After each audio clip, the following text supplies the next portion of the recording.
साध संगत जी, प्रेम से कहना धन निरंकार जी। एक नई साखी के साथ स्वागत है आप सभी का आपके ही अपने चैनल पर।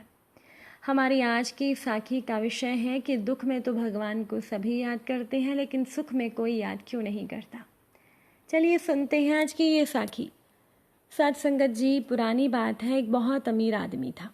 उसने अपने गांव के गरीब और भीख मांगने वालों के लिए मासिक दान बांध दिया था। किसी को महीने में 10 रुपए मिलते, किसी को 20 मिलते। वे हर एक तारीख को आकर अपने पैसे ले जाते थे। कई सालों से ऐसा ही चल रहा था। एक भीख मांगने वाला, जिसका कि बहुत बड़ा परिवार था, उसे 50 रुपए महीने के मिलते थे। वो हर पहली तारीख को आकर अपने रुपए ले जाता था। कुछ सालों के बाद पहली तारीख आई, वो रुपए लेने गया, लेकिन धनी के मैनेजर ने कहा कि भाई अब थोड़ा हेर फेर हो गया है, अब से तुम्हें 50 रुपए की जगह केवल 25 रुपए ही मिलेंगे। अब ये सुनकर वो भिखारी नाराज हो गया। उसने कहा, क्या मतलब, हमेशा से मुझे 50 रुपए मिलते रहे हैं और बिना 50 रुपए लिए मैं यहाँ से नहीं हटूंगा। क्या कारण है 25 रुपए देने का? तो उस धनी के मैनेजर ने कहा कि जिनकी तरफ से तुम्हें ये रुपए मिलते हैं, उनकी बेटी का विवाह है। उस विवाह में बहुत खर्चा होगा, और ये कोई साधारण विवाह नहीं है। उनकी एक ही बेटी है, करोड़ों का खर्चा होगा। इसीलिए अभी संपत्ति की थोड़ी असुविधा है, आपको 25 रुपए ही मिलेंगे। उस भिखारी ने जोर से मेज को ठोका और कहा, इसका क्या मतलब? तुमने मुझे क्या समझा है? मैं कोई सेठ या साहूकार हूँ? मेरे पैसे काट कर और उससे अपनी लड़की की शादी करना क्या सही है? अगर अपनी लड़की की शादी में पैसे लुटाने ही हैं तो अपने पैसे लुटाओ, मेरे क्यों? कई सालों से मुझे 50 रुपए मिल रहे हैं। साथ संगत जी, वो भिखारी 50 रुपए लेने के आदी हो गया था, मतलब कहने का कि अधिकारी हो गया था। वो उनको अपने मान रहा था। उसमें से 25 रुपए काटने पर उसको विरोध हो रहा था। अब यहाँ ईश्वरीय विधान देखिए कि जो मिला है जीवन में, उसे हम अपना मान रहे हैं, उसमें से कटेगा तो हम विरोध तो करेंगे, लेकिन उसके लिए हमने धन्यवाद कभी नहीं दिया।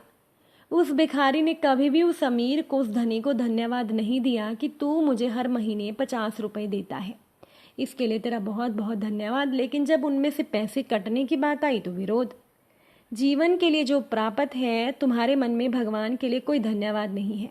मृत्यु के लिए बड़ी शिकायत, सुख के लिए कोई धन्यवाद नहीं, दुख के लिए बड़ी शिकायत। तुम सुख के लिए क्या कभी भगवान को धन्यवाद देने मंदिर गए हो?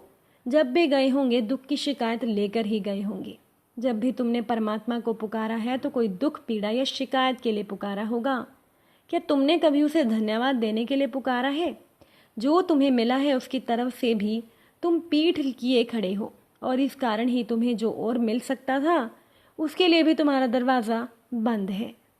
साथ संगत जी, ज़िंदगी में सभी लोग जब वो मुश्किल में होते हैं तो तभी उन्हें भगवान की याद आती है, लेकिन ऐसे होना नहीं चाहिए।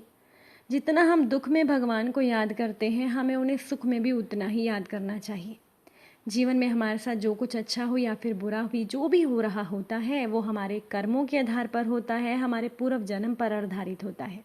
और वैसे भी ऐसा कहा जाता है कि भगवान की रजामंदी के बिना एक पत्ता तक नहीं हिल सकता। जितना हमारा भगवान पर दृढ़ विश्वास होगा, उतना ही परमात्मा हमारे नज़दीक होते हैं। अब एक संत कुएं पर खुद को लटका कर ध्यान किया करते थे और कहते थे कि जिस दिन ये जंजीर टूट जाएगी, मुझे ईश्वर मिल जाएंगे। अब उन संत जी से पूरा गांव प्रभावित था। सभी उनकी भक्ति और उनके तप की तारीफें करते थे। एक व्यक्ति के मन में इच्छा हुई कि मैं भी भगवान के दर्शन करूं। वो कुएं पर रस्सी से पैरों को बांधकर कुएं में लटक गया और भगवान का ध्यान करने लगा। जब रस्सी टूटी तब उस व्यक्ति को भगवान कृष्ण जी ने अपनी गोद में उठाया और उसे दर्शन भी दिए। तब उस व्यक्ति ने पूछा कि आप मुझे इतनी जल्दी दर्शन देने क्यों चले आए, जबकि वो संत महात्मा को तो आपके दर्शन नहीं हुए जो कई वर्षों से आपको बुला रहे हैं। भगवान बोले कि वो संत महात्मा कुएं पर लटकते जरूर हैं, किंतु अपने पैरों को लोहे की जंजीर से बांधकर। उसे मुझसे ज़्यादा जंजीर पर भरोसा है, लेकिन तुझे खुद से ज़्यादा मुझ पर विश्वास है, इसीलिए मैं तुझे दर्शन देने आ गया। ज़रूरी नहीं कि दर्शन में वर्षों लगे, आपकी शरणागति आपको ईश्वर के दर्शन ज़रूर करवाएगी और जल्दी ही करवाएगी।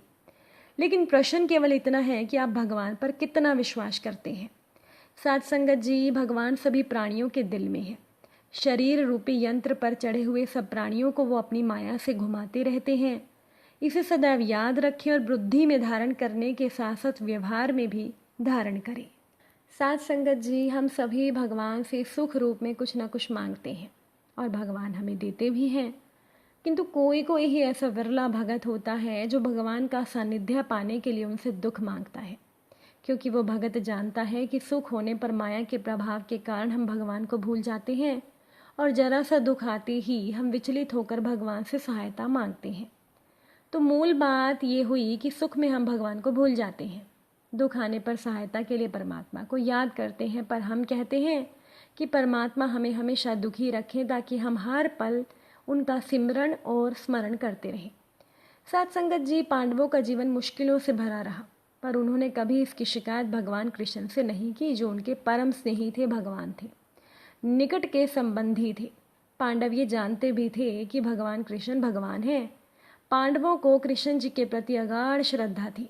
उन्होंने हर एक परिस्थिति में भगवान पर अपना विश्वास बनाकर रखा और उनकी शरण में हमेशा अपने आप को सुखी समझा, चाहे परिस्थितियाँ कितनी भी विपरीत क्यों न रही हों। जब युद्ध खत्म हुआ और पांडवों को उनका राज्य मिला, तब भगवान श्री कृष्ण जी वापस द्वारिका जाने लगे। तो ये सुनकर पांडवों की माता कुंती ने उनसे विनम्र प्रार्थना की, जो कि बड़ी अद्भुत है। कुंती जी ने भगवान से कहा कि हे गोविंद, हे केशव, हे परमात्मा, हमारी ज़िंदगी में हमेशा दुख ही दुख आते रहें, ताकि आप हमेशा हमारे साथ रहें, क्योंकि आप दुख में हर पल हमारे साथ रहे हैं, जबकि आज जब सुख का समय आया है तो आप हमें छोड़कर जा रहे हैं। साथ संगत जी, वास्तविक जीवन में भी यही सत्य है। सुख आने पर हम भगवान को भूल जाते हैं और छोटा सा दुख भी आता है हम मंदिरों में भागते हैं, अपनी कोई ना कोई मांग लेकर हम मंदिरों में ज़रूर जाते हैं, और जैसे ही भगवान हमारे कष्टों को या दुखों को कम करते हैं तो हम फिर से इस संसार रूपी माया जाल में फंसते चले जाते हैं। फिर हमें मंदिर या भगवान की याद तो आती ही नहीं, क्योंकि हम भौतिक सुख के बंधन में लिप्त होकर सुख का अनुभव करने लग जाते हैं। लेकिन साथ संगत जी ये कहते हैं, दुख में सिमरन सब करे, सुख में करे ना कोई।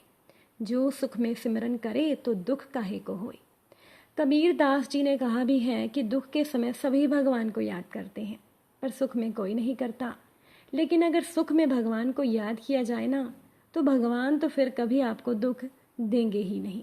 इसीलिए भगवान को सुख और दुख दोनों परिस्थितियों में भी याद ज़रूर करना चाहिए। अगर आज की ये साखी आप सभी को अच्छी लगी हो, वीडियो को लाइक शेयर ज़रूर कर दीजिएगा। आप सभी से फिर मुलाकात ज़रूर होगी नई साखी के साथ। तब तक के लिए आप सभी खुश रहिए, सेवा सिमरन सत्संग कीजिए, सतगुरु माता जी के चरणों से जुड़े रहिए। प्रेम से बोलिए धन निरंकार जी